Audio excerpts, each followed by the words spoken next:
আসসালামু আলাইকুম, সবাই কেমন আছেন? আপনারা অনেকেই আছেন যারা বিভিন্ন সময় মোবাইল কন্ট্রোল ড্রোন নিয়ে কাজ করতে চাচ্ছেন, বাট এর রিসিভার বা এর ফ্ল্যাট কন্ট্রোলার কোথায় পাওয়া যায় এটা নিয়ে আপনাদের অনেকটা কনফিউশন থাকে। তো আমরা আস্তে আস্তে করে আপনাদের জন্য এটি নিয়ে অনেক ডিটেলস ভিডিও নিয়ে আসবো সামনে। তো আজকের এই ভিডিওতে আমি খুব স্পেশাল একটা ড্রোনের ফ্রেম ব্যবহার করব এই ড্রোনটি বানানোর জন্য। এটি আপনারা হয়তো আমাদের আগের কোনো ভিডিওতে এই ধরনের এত সুন্দর ফ্রেম আপনারা কখনো দেখেন নাই। তো চলুন শুরু করা যাক।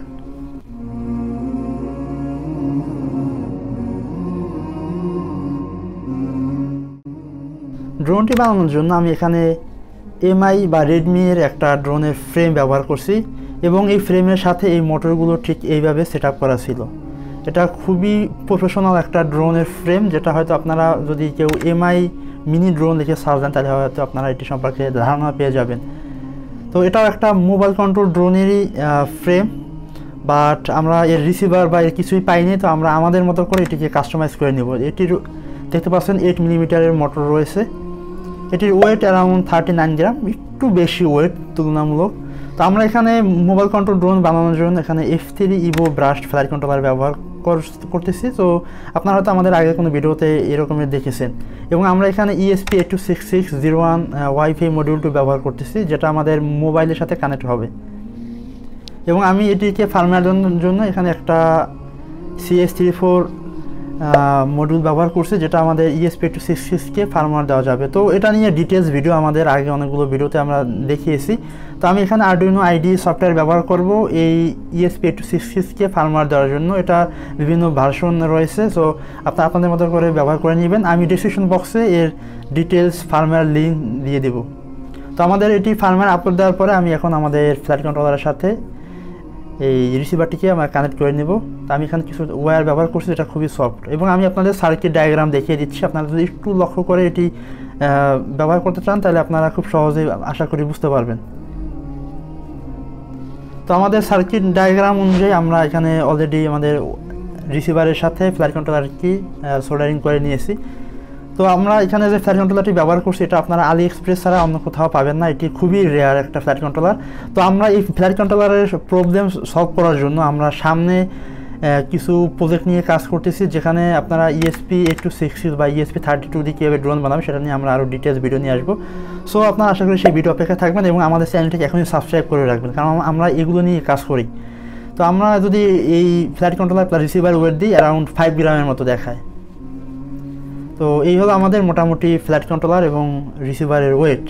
তো আমাদের এই রিসিভারের সাথে ফ্ল্যাট কন্ট্রোলারটিকে কানেক্ট করার জন্য সকল ডায়াগ্রাম, সকল ডিটেলস ডেসক্রিপশন বক্সে দেওয়া থাকবে। তো আমাদের এই মোটরগুলোর ওয়্যার আপনি দেখতে পাচ্ছেন 4-8টা ওয়্যার রয়েছে, এগুলো আমাদের ফ্ল্যাট কন্ট্রোলারের সাথে লাগিয়ে নিতে হবে। তো আমি শুরুতে এখানে মোটরের যে ওয়্যারগুলো আছে তার সাথে কিছু রাং লাগিয়ে নিচ্ছি, যাতে খুব সহজে আমরা ফ্ল্যাট কন্ট্রোলারের সাথে সোল্ডারিং করতে পারি। তো এই ফ্ল্যাট কন্ট্রোলারটা খুবই ছোটো সাইজের ফ্ল্যাট কন্ট্রোলার, সো এটি সোল্ডারিং করতে হবে খুব সাবধানে। সো আপনারা যারা এই ধরনের ফ্ল্যাট কন্ট্রোলার ব্যবহার করবেন অবশ্যই খুব সাবধানতার সাথে অবলম্বন করে আপনারা এই সোল্ডারিংগুলো করে নেবেন। এবং এখানে মোটর 1, 2, 3, 4 এভাবে দেওয়া রয়েছে। আপনাদের আশা করি মোটর সোল্ডারিং করার ক্ষেত্রে আপনাদের কোনো ডায়াগ্রাম নিয়ে কোনো সমস্যা হবে না। আপনাদের আরেকটা বিষয় আমি ক্লিয়ার করি, আপনারা চাইলে ESP32 দিয়েও ড্রোন চাইলে বানাতে পারেন, সেটা আরও পাওয়ারফুল হয় এবং আরও জোসভাবে সেটি ফ্লাই করে এবং সেটা রেঞ্জ বেশি। তো ESP8266 এটা আমার কাছে তুলনামূলক ESP32 সে বেশিটা ভালো মনে হয় না। তো আমি আমাদের ফ্ল্যাট কন্ট্রোলারটিকে সেট আপ করার জন্য বিটা ফ্ল্যাট এই সফটওয়্যারটি ব্যবহার করছি। এটি দিয়ে আমাদের ড্রোনের কনফিগারেশন করতে হবে। তো আমার কনফিগারেশন করার শেষে আমি আমাদের রিসিভারটিকে এবং ফ্ল্যাট কন্ট্রোলারটিকে ড্রোনের ফ্রেমে ঠিক মিডল বরাবর বসিয়ে নিচ্ছি। তো আমাদের ড্রোনের বেসিক কাজ শেষ। এখন আমাদের এই ড্রোনটিকে কভার করতে হবে। তো আমি এখানে একটি শক্ত পেপারের মাধ্যমে এটি কভার করে নিচ্ছি। তো এমআই ড্রোনের সাধারণত এখানে একটা ব্যাটারি সহ একটা কভার থাকে বা একটা আপার পার্ট থাকে। তো আমাদের এটিতে সেটা মিসিং থাকার কারণে আমি এখানে একটা কাগজ দিয়ে খুব শক্তভাবে এটিকে আটকিয়ে নিচ্ছি।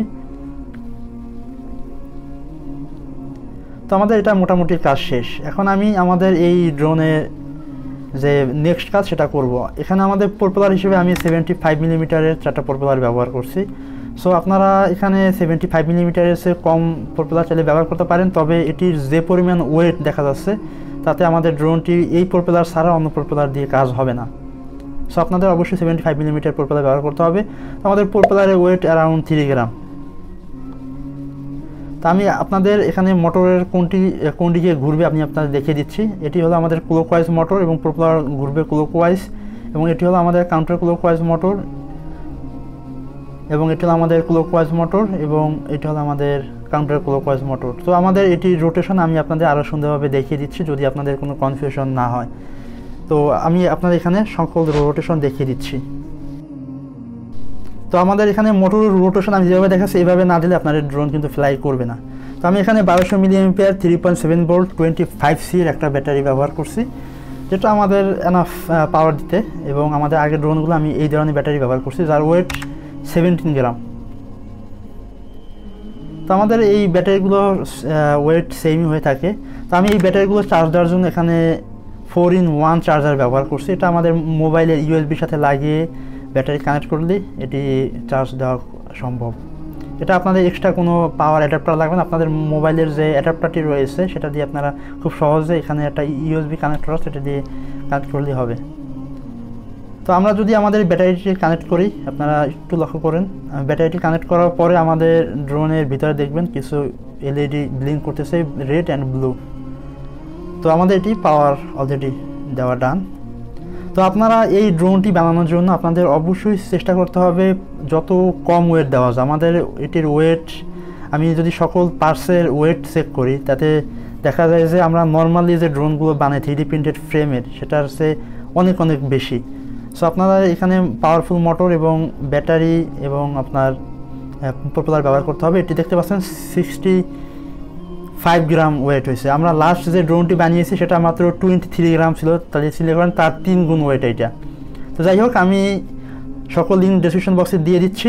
আমি এখানে MSP কন্ট্রোলার নামে একটি মোবাইল অ্যাপ ব্যবহার করছি, যেটার ইন্টারফেস দেখতে ঠিক এই রকমের। আপনারা এটিতে ঢোকার পরে আপনারা যদি বাম পাশে উপরে দেখেন একটা আইপি অ্যাড্রেস শো করতেছে, এটি মূলত আমাদের ড্রোনের আইপি অ্যাড্রেস। সো আমরা লাস্ট ভিডিওতে এটি আপনাদের আরও ডিটেলস দেখিয়েছিলাম। তো যাই হোক, এই ছিল আমাদের মোটামুটি ড্রোনের একটা বেসিক বিষয়। তো আপনাদের আমি আরেকটা বিষয় ক্লিয়ার করি, আপনারা যারা মোবাইল কন্ট্রোল ড্রোন বা প্লেন নিয়ে কাজ করতে চাচ্ছেন তারা অবশ্যই ESP8266 এবং ESP32 নিয়ে একটু পড়াশোনা করেন। এরপরে আমরা সামনে এটি নিয়ে আরও ডিটেলস ভিডিও নিয়ে আসবো। আমরা অলরেডি ESP8266 দিয়ে কীভাবে প্লেন বানাতে হয় সেটা নিয়ে আমরা অলরেডি ভিডিও দিয়েছি, এবং আমাদের কাছে কিন্তু আপনারা চাইলে তার রিসিভার অ্যাভেলেবল পেয়ে যাবেন। আমাদের স্টকে ESP8266 এর প্লেনের পার্টস অ্যাভেলেবল রাইট নাও, আপনারা চাইলে আমাদের কাছে সংগ্রহ করতে পারেন। এবং ESP8266 বা মোবাইল কন্ট্রোল ড্রোনের পার্টস সামনে আসতেছে আমাদের স্টকে, আমরা চেষ্টা করতেছি এই রিসিভারটি বিল্ড আপ করা। তো আজকে ভিডিও এই পর্যন্তই, সবাই ভালো থাকবেন এবং চ্যানেলটিকে অবশ্যই সাবস্ক্রাইব করে দিবেন। আল্লাহ হাফেজ।